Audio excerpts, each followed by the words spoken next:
The champagne glass in Blake's hand was tilted at an angle that was about to spill. I remember that detail more clearly than almost anything else from that night, because it was the last ordinary thing that happened before the room changed. The toasts had just ended. Blake was still standing still, glowing, still riding the high of 40 people clapping for him at his own engagement dinner. When the double doors at the back of the ballroom opened and a woman in a service uniform walked in like she owned the air in the room. She had a single silver star on each shoulder. Brigadier General Elena Cross. I knew her rank the way you know your own name. Instantly, without thinking. Nobody else in that room did. To them, she was just a stranger in a uniform who had, for some reason, decided to interrupt Blake Marsh's engagement dinner.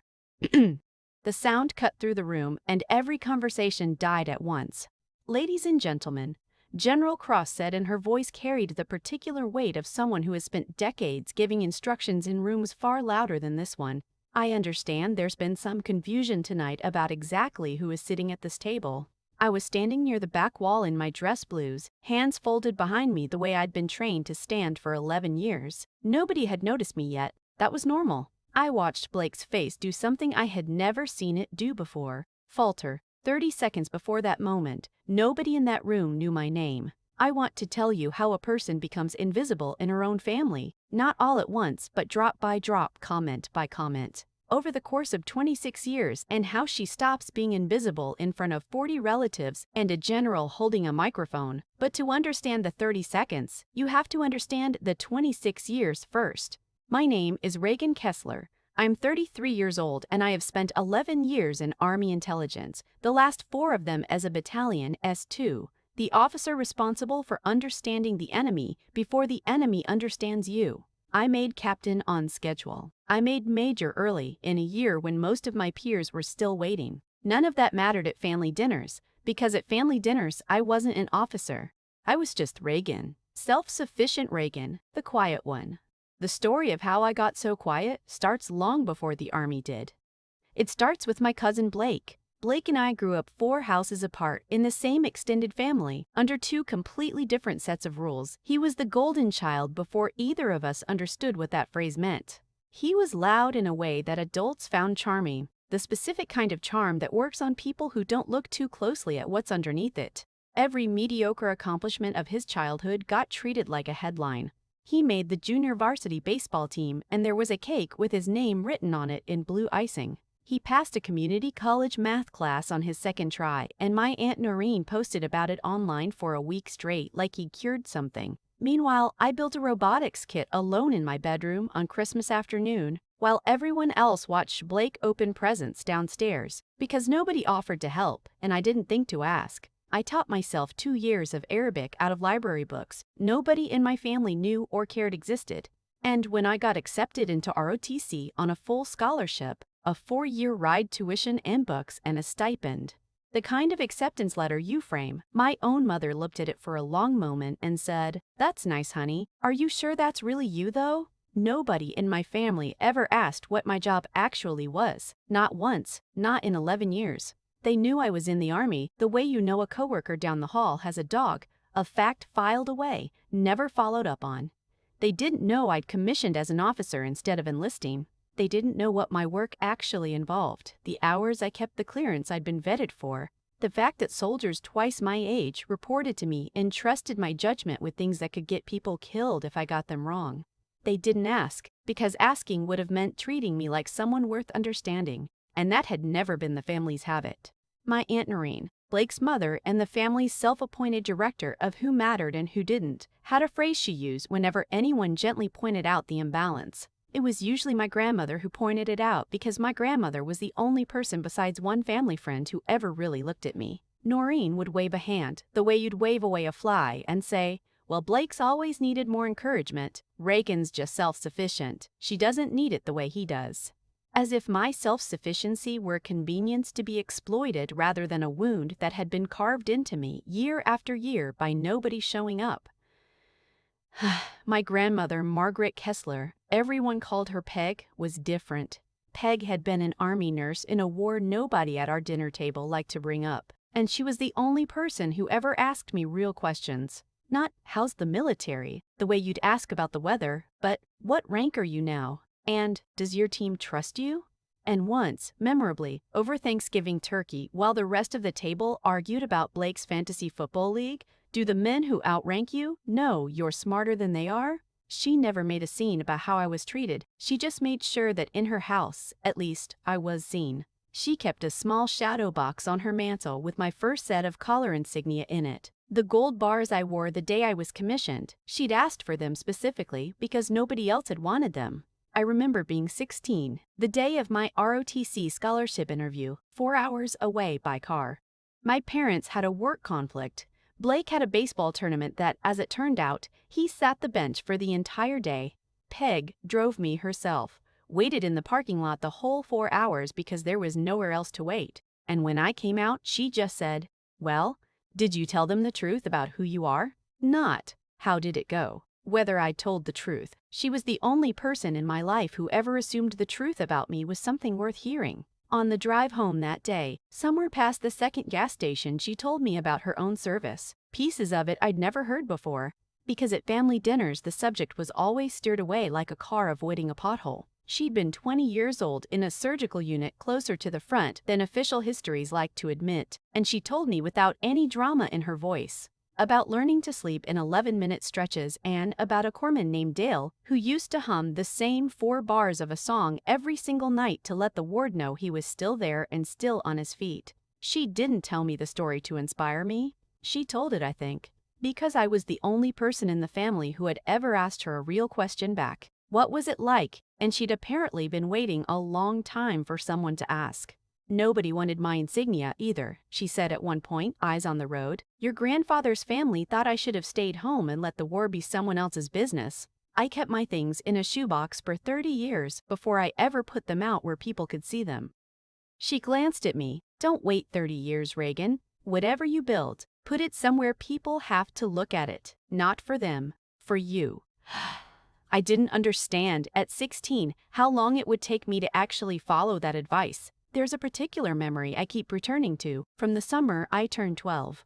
Blake had broken his arm falling off a skateboard he wasn't supposed to be riding without a helmet, and for 3 weeks he was treated like a wounded veteran himself.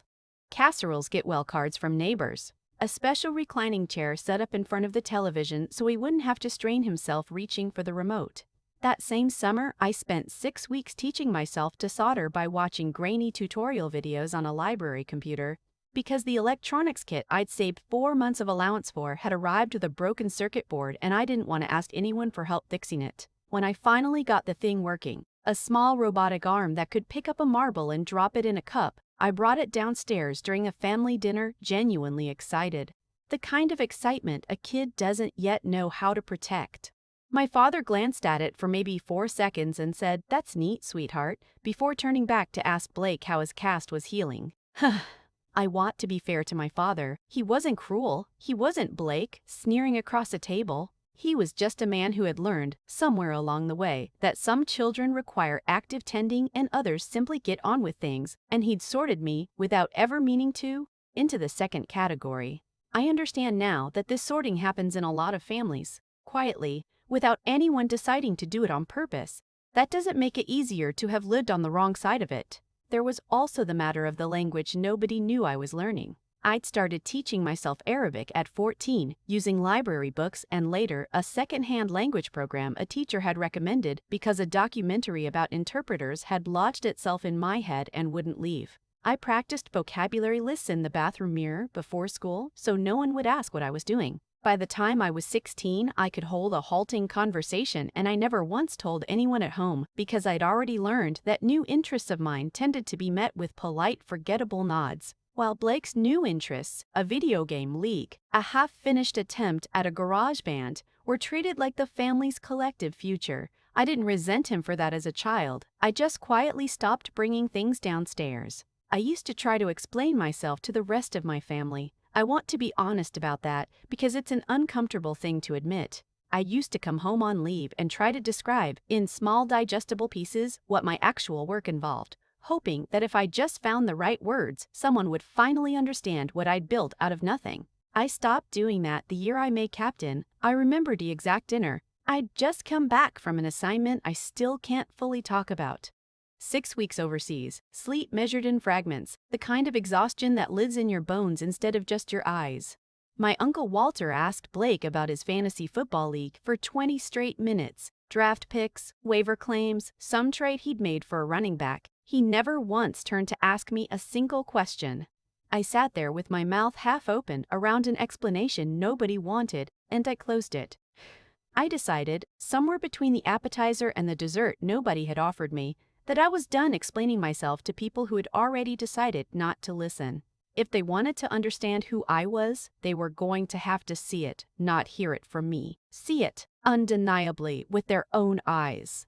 That decision sat quietly in me for a long time, the way a plan sits before you even know it's a plan. Here is what my family didn't know, because they never asked, and because for years I'd stopped volunteering it. By the time I was 33, I was the Battalion S2, the intelligence officer responsible for making sense of the world outside our wire before anyone else had to walk into it blind. My days rarely looked like anything from a movie. Mostly they looked like long hours at a folding table covered in overlapping maps and reports cross-referencing patterns that meant nothing on their own and everything together. Briefing a room full of officers who outranked me on conclusions I had to be able to defend down to the source. I had 2 staff sergeants and a specialist who worked for me, all of them older than I'd been when I first commissioned, and all 3 of them in their own gruff and understated ways trusted me with things that could get soldiers killed if I got them wrong. Staff Sergeant Reyes used to joke that I had the calmest bad news voice in the brigade because I'd learned the hard way that panic in an intelligence briefing spreads faster than the threat itself. I didn't learn that from a manual. I learned it during a deployment I still can't describe in detail, watching a more senior officer lose the room by letting his voice climb half an octave at exactly the wrong moment. I promised myself afterward that I would never do that to the people counting on me to be steady. None of this, the maps, the staff sergeants, the version of myself who could hold a room of colonel's attention without raising her voice, existed anywhere in my family's picture of me. To them, I was still, more or less, the girl who'd built a robotic arm nobody looked at for more than 4 seconds. I'd stopped correcting the picture a long time ago. It was easier most days to let it stand. What I didn't expect was how much that would change, and how quickly, once the truth finally had somewhere to stand on its own. There's one night from that year I keep coming back to, because it's the clearest example I have of what my family never got to see. We were 3 days into a field exercise that had turned unexpectedly into something closer to the real thing than any of us had planned for. And I was running on maybe 4 hours of sleep spread across 2 days when Specialist Cho brought me a report that didn't sit right. It was a pattern of life anomaly, the kind of thing that looks like nothing on its own. A supply route used slightly off schedule twice, 3 weeks apart, and everything when you stack it against 6 other small anomalies collected over the preceding month. Most people, most nights, would have filed it and moved on. I sat with it instead, spreading the reports across the folding table in the light of a single lamp, feeling the particular quiet focus that used to embarrass me to describe to my family, because I never had the words for how much I loved it. By 0300 I had a working theory, and by 0500 I was standing in front of Lieutenant Colonel Anand and 2 company commanders, walking them through it while trying very hard to sound more awake than I felt.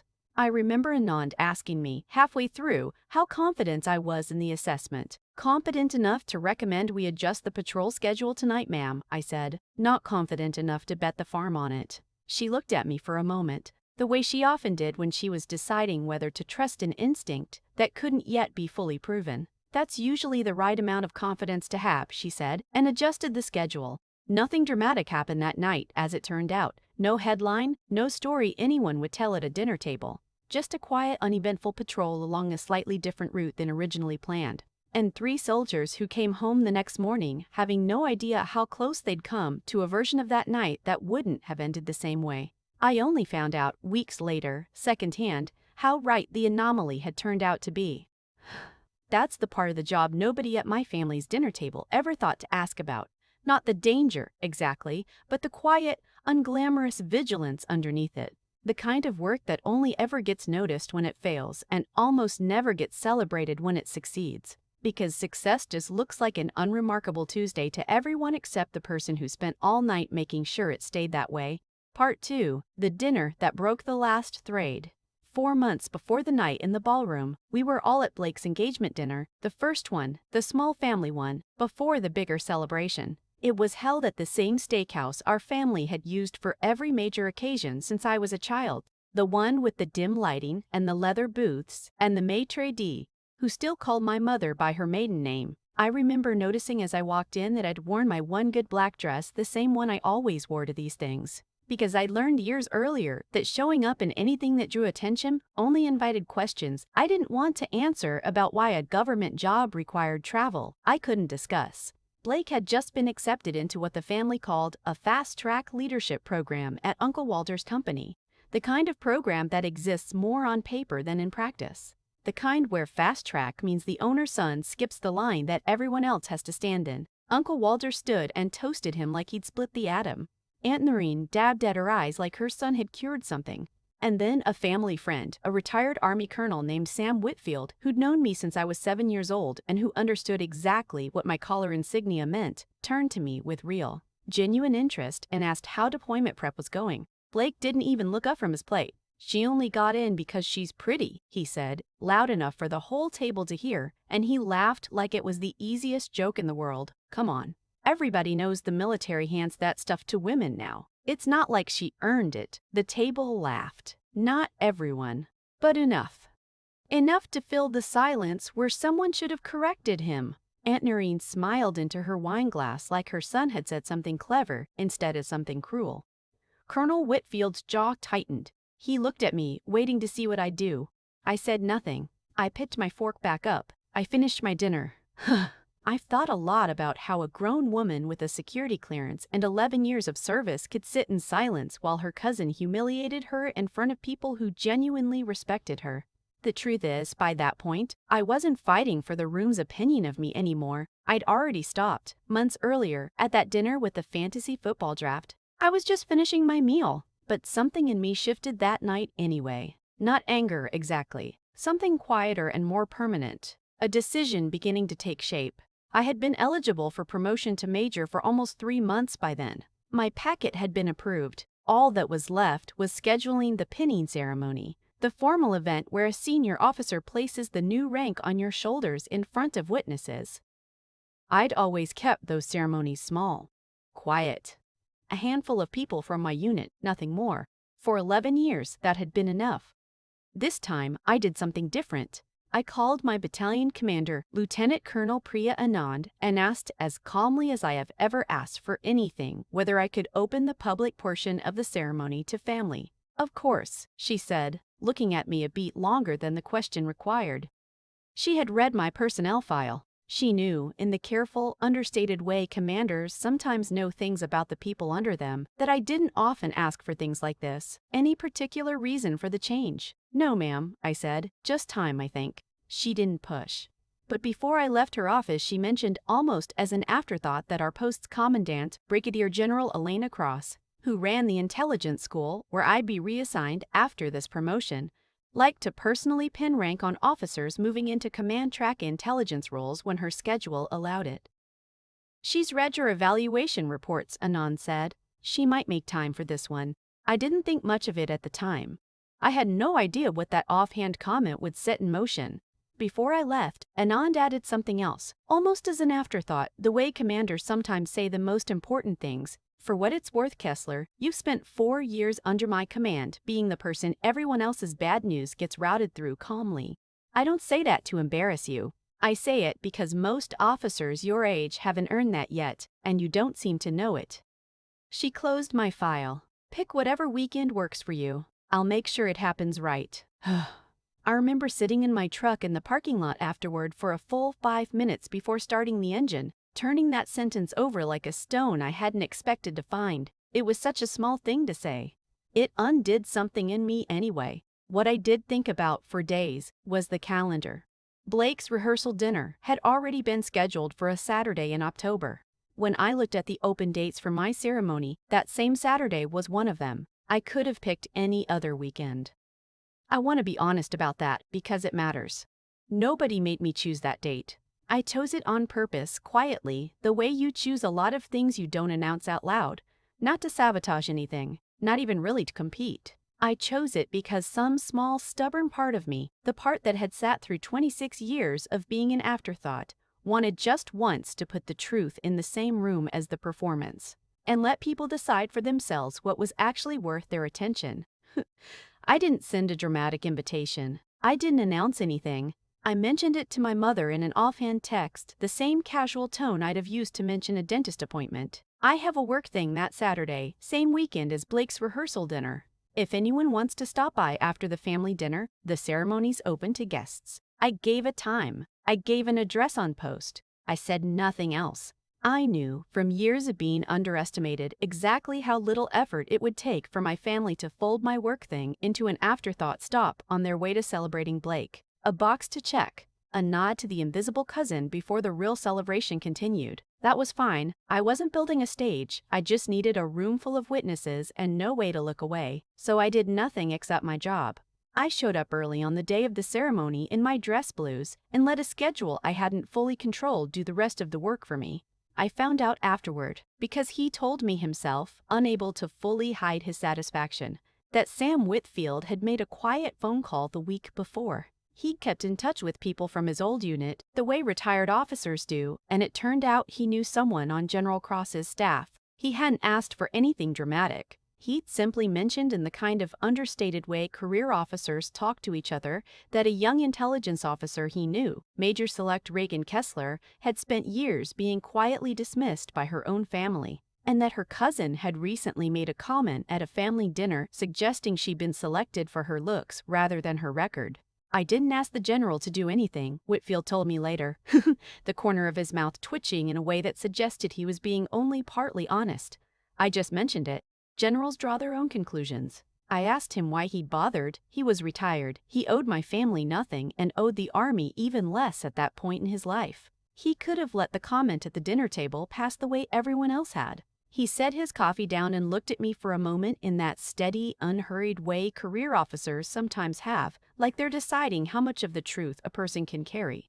"Because I watched you sit there and take it," he said. "20-some years I've known your family, Reagan. I watched you take it at every dinner, every holiday, every time somebody decided your accomplishments were less interesting than Blake's. I always told myself it wasn't my place to say anything because it wasn't my family." He shook his head slightly, but I was standing next to a man once, a long time ago, who told me something I never forgot. He said the worst thing a good officer can do is have information that would help someone and decide it's not his place to share it. So I decided it was my place. Once. I don't know exactly what conclusion General Cross drew or when, but I understand now why, at the ceremony, she seemed to already know something about the room she was walking into. Somebody had told her, and she had decided on her own authority that it was worth addressing. I think about that conversation with Whitfield more than almost anything else from that season of my life. Not because of what it changed at the ceremony, though it changed plenty, because it was the first time in years that someone outside my chain of command had looked at what I was carrying and decided without being asked that it was heavy enough to help with. The morning of the ceremony was clear and cool. The kind of October light that makes even a plain gravel parade field look like it was built on purpose. I got there 2 hours early the way I always did, going through the ceremony space the way I'd go through a briefing room before a general officer walked in, checking the folding chairs were straight. Checking the small podium was where it should be, checking my own uniform in the reflection of a window one more time than was strictly necessary. Staff Sergeant Reyes found me there, adjusting a chair that didn't need adjusting. "Ma'am," he said, "with respect, the chairs are fine. You've checked them twice." "Old habit," I said. "Nervous, ma'am?" He didn't need to. He'd been in my office the day I mentioned, only once, in passing, that my family had never really understood what I did. He just nodded and went to go make sure the sound system worked. They arrived exactly the way I expected, late, distracted, still buzzing from Blake's rehearsal dinner 2 hours earlier, treating the visitors lot on post like an inconvenient detour on the way back to their real evening. My mother texted that they'd only stay a few minutes. My Aunt Noreen brought Blake along, still half-dressed for his own event, tie loosened, visibly annoyed at the delay. I watched from a distance as Uncle Walter checked his watch twice before he'd even gotten out of the car. I watched them file into the folding chairs at the back of the small outdoor ceremony space, And for the first time in years, I didn't feel the old urge to shrink, to apologize with my body language for taking up their time. I stood at attention near the front, beside two officers I'd served alongside for 4 years, and I let them wait. General Cross is not a woman who does small ceremonies quietly, and she is not someone who reads from index cards. She arrived exactly on time, returned my salute crisply, and took a moment before stepping to the podium to look briefly at the small cluster of folding chairs in the back. My family restless, checking their phones, waiting for this to be over so the real evening could resume. I couldn't have told you in that moment what she was thinking. I know now. When she finally spoke, she didn't launch straight into rank and orders the way most presiding officers do. She started instead by talking about an operation I'd led 8 months earlier, the one my own mother had never asked me a single question about, describing in careful but unmistakable terms the judgment calls I'd made under conditions she called the kind of pressure that breaks people who think they're already ready for it. She talked about a night when a piece of intelligence I'd flagged, one that 2 more senior analysts had dismissed as noise, turned out to be the difference between a routine patrol and a very different outcome. She didn't use names or locations. She couldn't, and everyone standing in uniform understood why. But she used enough detail that anyone actually listening could tell this wasn't a rehearsed compliment. This was someone describing work she had personally reviewed and clearly respected. I've pinned rank on a lot of officers, she said, her eyes moving briefly, deliberately, toward the folding chairs. Most of the time, the people who matter most to that officer already know exactly what they're capable of. I've found, over the years, that it's worth saying it out loud anyway. For the record. She said my name, full and formal, the way it had never once been said at a family dinner. Major Reagan Kessler. I watched my mother's hand go still on her lap. I watched Uncle Walter sit up straighter, the way men do when they suddenly suspect they've misjudged something. And I watched Blake, mid-scroll on his phone, barely paying attention, look up, confused, at the word Major. It was Colonel Whitfield, seated near my family without my knowledge, who leaned over and said something to Blake that I couldn't hear, but that made Blake's face go pale. I found out later exactly what he'd said because Whitfield told me himself afterward. I told him a major in her field doesn't get there on a photograph, he said. I told him she's about to be the youngest officer this command has ever selected for battalion intelligence leadership. I told him she outranks people twice his age. Blake had gone very quiet after that. General Cross wasn't finished. Near the end of her remarks in a moment, I hadn't scripted and couldn't have if I'd tried. She glanced toward the small crowd of guests and said, with the dry authority of someone who has spent 40 years reading rooms, I understand there's been some confusion in this young officer's family about how she earned her position. A ripple went through the folding chairs. My Aunt Noreen's smile faltered for the first time all day. I'll clear it up plainly, for anyone who needs it, General Cross said. Major Kessler was selected for this assignment on merit alone, through a review process that has nothing to do with appearance and everything to do with performance under conditions most people never have to face. I didn't look at Blake. I didn't need to. I could feel in the sudden silence behind me exactly what his face was doing. The same face that had laughed so easily 4 months earlier, now caught with nowhere to hide and no joke to make. My grandmother told me later she watched Aunt Noreen's hand tighten around her purse strap hard enough to whiten her knuckles. When it came time to pin the new rank onto my shoulders, General Cross did it herself, her hands steady, her voice pitched for the whole small crowd to hear. Congratulations, Major Kessler. The Corps is fortunate to have you. I felt the weight of the new insignia settle onto me. And for the first time in 26 years, I felt the specific, quiet relief of being seen by the people who should have seen me all along, not because I'd finally explained myself well enough, but because I'd simply stopped explaining and let the truth stand there and dress blues where no one could pretend not to notice it anymore. Afterward, there was a strange, suspended quiet among my family, the kind that follows people around when they've just watched their own version of events collapse in real time. Uncle Walter shook my hand with unfamiliar formality, calling me Major like he was testing how the word felt in his mouth. I had no idea, he kept saying, as though repeating it might make the gap in his own understanding feel smaller. I mean, we knew you were in the army, but I had no idea it was Heidatisse Ek. He didn't finish the sentence. I don't think he had the vocabulary for what he meant yet. My mother hugged me longer than she had in years. I heard her whisper, "I didn't know," and I understood that this was true, and also, quietly, the whole point.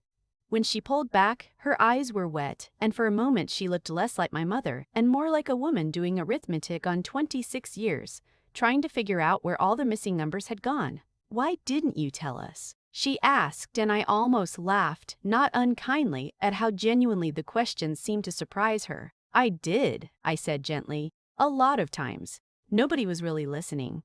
She didn't argue with that. I'll give her credit for that much. She didn't try to defend herself. She just nodded, slowly, like someone absorbing a diagnosis.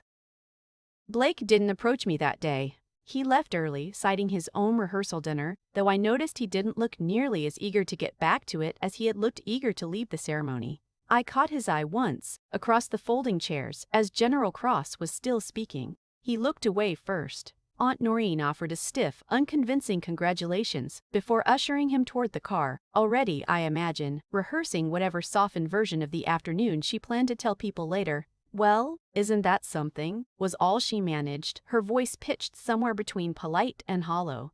My grandmother Peg was the last one to reach me. She didn't say much. She just took my face in both hands the way she'd done since I was small, looked at the new insignia on my shoulders, and said, "Well, there it is." Then she smiled. Huh, the first easy laugh I'd heard from anyone in my family all day, and added, 30 years I kept my things in a shoebox. Look how much faster you did it."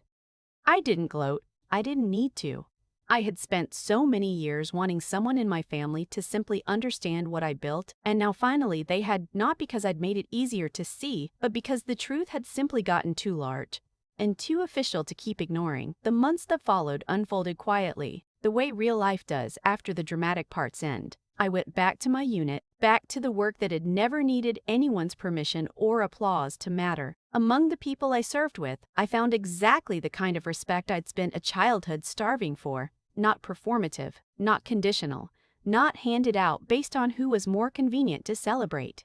My peers didn't need a general speech to know what I was capable of. They'd watched me prove it in rooms with far higher stakes than a rehearsal dinner. Staff Sergeant Reyes ribbed me for a solid month about the ceremony, in the particular way soldiers show affection by refusing to be sincere about it directly. "Heard you had a whole general show up and put your family on blast, ma'am," he said one afternoon, not looking up from the terrain analysis he was updating. "That's one way to put it," I said. "Most of us just get an awkward Thanksgiving out of family drama." "You got institutional validation." He grinned. "Some people have all the luck." It became, in a strange way, one of the office's running jokes. Not unkind, just a shorthand for the fact that something in the family dynamic I'd occasionally, briefly mentioned over the years, had finally, publicly, resolved itself. I let them tease me about it. It felt, honestly, like a kind of relief, having something that had lived privately in me for so long become ordinary enough to joke about. 3 weeks after the ceremony, I was home for a weekend, helping my mother sort through some old boxes in the garage, when Uncle Walter stopped by to drop something off. He was in a talkative mood, the kind people get when they're trying to prove to themselves that nothing's changed, even when something clearly has. He mentioned almost in passing that the company was putting together a bid for a federal contract, a small business set aside reserved for companies owned by service-disabled veterans. A status Uncle Walter qualified for because of an old injury from his own brief time in the Army decades earlier. He said it with pride. Then he mentioned that Blake was listed on the proposal as the project's lead manager, with 3 years of relevant experience. I felt something in my chest go very still. 3 years of what experience, exactly?" I asked as evenly as I could manage. Uncle Walter blinked. "The Fast Track program, he's been there almost 3 years now. Has he managed anything? Signed off on a budget? Supervised people?" "He's learning the ropes," Walter said, a little defensively. "That's what the program's for." I didn't say anything else that day. I want to be honest about that too. I wasn't angry, not in the way I might have been years earlier. I was thinking, the way I'd been trained to think for 11 years, about risk. I asked him as casually as I could to walk me through how the bid described the roles on the project. He pulled it up on his laptop, more out of pride than caution, clearly wanting me to be impressed by how far the company had come. I read through it slowly, the way I'd read through a source document at work, not for what it said but for what it implied, and what someone with less patience than me might eventually notice. The proposal listed Blake as project lead, with a paragraph describing 3 years of hands-on experience managing vendor relationships and budget oversight. None of it, as far as I could tell from watching Blake's actual role over those 3 years, was true in any meaningful sense. He'd sat in on meetings. He'd had his name copied onto emails. He had not, to my knowledge, ever independently managed a budget, a vendor, or another employee. Walter, I said carefully, who wrote this section? Our proposal consultant. She said it needed to sound strong to compete. Did anyone check it against what Blake's actually done day to day? He hesitated, and in that hesitation I had my answer. Here is something my family never understood about my work, because they never asked. Intelligence isn't just about secrets in far-off places. It's about noticing when something doesn't add up, and understanding what happens if nobody says so. A federal contract set aside for a service-disabled veteran-owned small business comes with strict rules about who's actually running the show.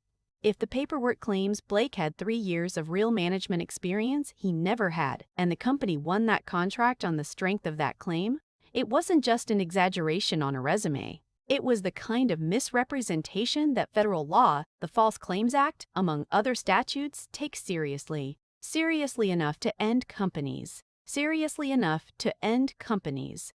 Seriously enough, in the worst cases, to end careers and freedom along with them.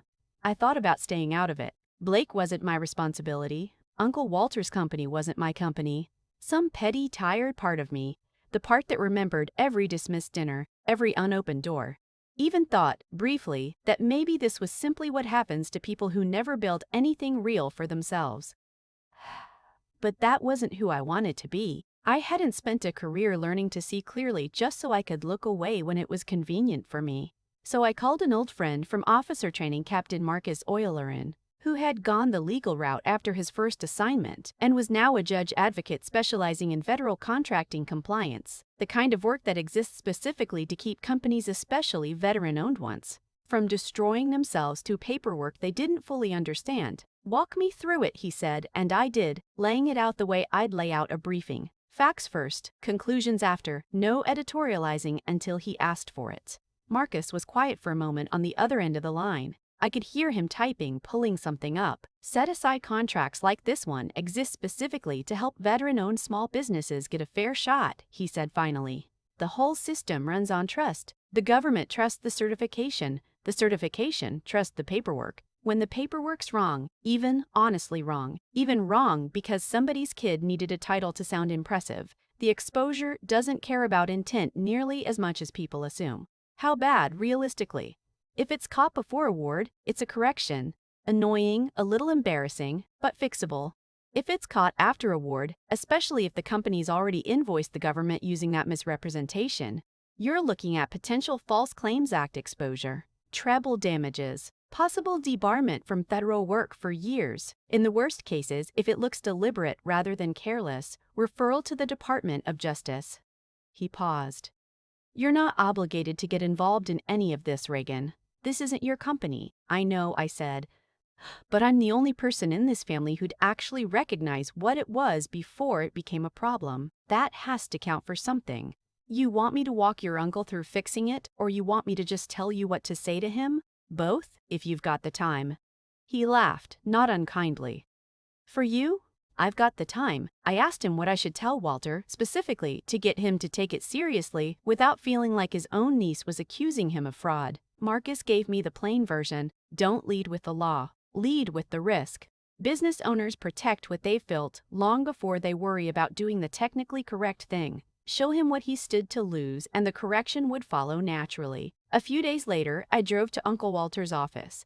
I didn't go there to punish anyone. I want that understood clearly because it would have been easy to make it about revenge, and it wasn't. Uncle Walter looked wary the moment I sat down across from his desk. Maybe he expected me to bring up the dinner, the joke, the years. I didn't. I need to talk to you about the federal bid, I said. Specifically about how Blake's experience is described. He started to explain the fast-track program again, the way he had in the garage. I let him finish. "I'm not saying this to hurt Blake," I said when he was done. "I'm saying it because I spent 11 years reading files for a living, and I know what happens when a claim like this doesn't hold up under review. It's not a warning shot. It's the kind of thing that ends contracts and, sometimes, ends companies. If this gets flagged after you've already been awarded the work, it will be so much worse than fixing it now." Uncle Walter was quiet for a long moment. I watched something shift behind his eyes, not quite the same collapse I'd seen on Blake's face at the ceremony, but something adjacent to it. The particular discomfort of a man realizing that the niece he'd spent years not asking about might understand his business better than his own son did. "What do you think I should do?" he asked, and it was, as far as I can remember, the first real question he had ever asked me. I gave him Marcus's information. Not as a favor to me, but because Marcus specialized in exactly this, helping small, veteran-owned companies untangle themselves from honest mistakes before those mistakes became legal ones. It took about 6 weeks. Marcus worked with Walter's company to revise the proposal, listing Blake accurately as a management trainee, not a project lead, and bringing in a properly credentialed project manager to satisfy the contract's actual requirements. The revised bid was less impressive on paper. It was also true, which mattered more, and which the contracting officer reviewing it apparently valued, because the company still won a smaller piece of the work rather than losing the opportunity altogether. Blake, for the first time in his life, had to start at the bottom of something real with a job title that reflected what he'd actually done rather than what his father had wished for him. My mother told me later that the conversation between Walter and Blake, when it finally happened, hadn't gone well. Blake had reportedly said more than once that it wasn't fair to change the rules on him after 3 years of assuming the fast track was simply how the company worked. I understood that reaction, even if I didn't have much sympathy left over for it. It's a particular kind of shock, finding out at 29 that the ground you've been standing on was never as solid as you thought. I'd had a version of that shock myself at 16 in a parking lot with my grandmother, learning that the truth about who I was would have to be something I built for myself instead of something handed to me. The difference, I suppose, is that nobody had ever handed Blake anything before that turned out to be false. For me, the falseness had always been the baseline. For him, it was the exception. And exceptions are so much harder to accept than patterns. I heard secondhand through my mother that Blake spent several weeks unusually subdued. He showed up to the office on time. He asked questions instead of assuming answers. Whether that lasted, I genuinely don't know. I wasn't there to see it, and for the first time in a long time, I found I didn't feel obligated to keep watching. 6 weeks after the ceremony, around the same time the contract paperwork was getting sorted out, though I don't think Blake fully understood my part in that, he texted me. It read like something drafted and redrafted several times. "Hey, didn't realize how much I didn't know. Sorry about what I said." I looked at it for a long moment, feeling for the anger I expected to find, and discovering instead something quieter and more settled. I wrote back 3 words. "Appreciate you saying that. Not cold, not warm, just done." Some bridges don't need to be burned to stay closed. They just stop being the kind of bridge you feel the need to cross. My Aunt Noreen has never mentioned that afternoon directly, though I hear from my mother that she's started introducing me at family gatherings by rank now. This is my niece, Major Kessler. A small, telling correction that costs her nothing and means, in its own quiet way, everything. I don't need the correction anymore. I stopped needing it the moment I decided to stop explaining and start letting the truth speak for itself, in a voice with a general star in the collar and no reason to lie. My grandmother Peg still keeps the program from the pinning ceremony in the same shadow box as my first set of insignia, right there on the mantle where she can see it. When I visit her now, she still asks real questions. What rank are the people under my command? Whether I trust my team? Whether the men above me know I'm smarter than they are? She's the only relative who never once needed proof. Lieutenant Colonel Anand recommended me for the brigade-level intelligence position not long after the ceremony. The natural next step, the kind of assignment that doesn't come with speeches or witnesses. Just quiet trust from people who've already seen what you can do. I took it without fanfare, the way I take most things now. My mother and I have a different relationship now than we did before that October. It isn't perfect, and I don't think either of us expected it to become perfect overnight just because a general said my name into a microphone. but she calls more often now, and when she does, she asks real questions. Not, how's the military, but specific ones, the kind that require her to have actually been listening the last time we talked. Last month, she asked whether the officer I'd mentioned struggling to mentor had improved. She'd remembered his name from a conversation 3 weeks earlier. It's a small thing. It undid something in me anyway, hearing it.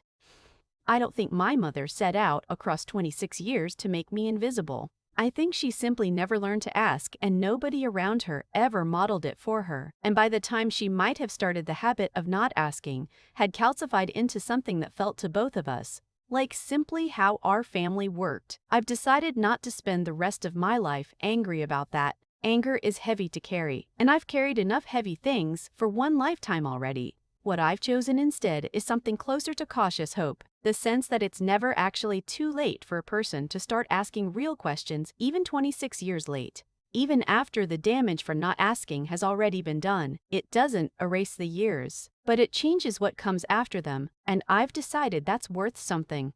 People ask me sometimes if I forgive Blake, and the honest answer is that forgiveness was never really the point. The point was simpler than that. For 26 years, I was the family's afterthought, the quiet one, the one nobody bothered to really ask about. And it took one ceremony, one honest sentence from a woman who had no reason to flatter me, to finally make them look. I didn't need them to clap. I only needed them to finally see what had been standing in front of them the whole time. I think about Blake sometimes, working his way up from the bottom of a company he once thought he'd inherit without earning. I don't wish him harm. I hope, honestly, that he learned something true from having to build something real for once. That's a harder gift than an apology, but it's the one that actually lasts.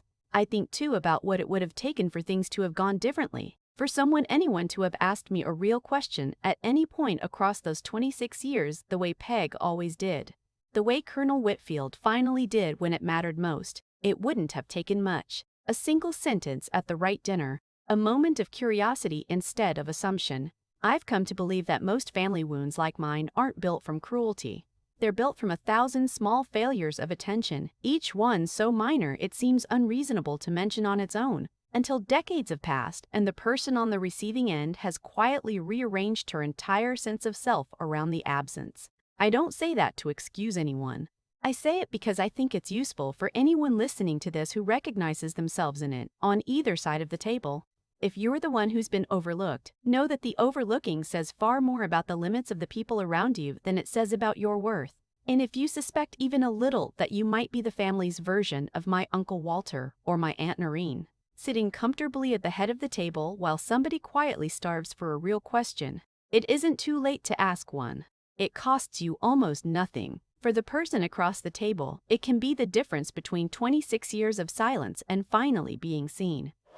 And I think, more often, about the 16-year-old girl in the parking lot with her grandmother waiting 4 hours for an interview that would change her life, with nobody else in the family even aware it was happening.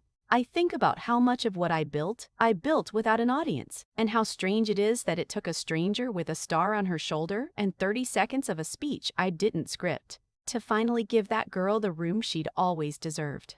Sometimes on quiet evenings, I take out the small photograph my grandmother slipped into my hand at the end of that day. Someone from my unit had snapped it during the pinning.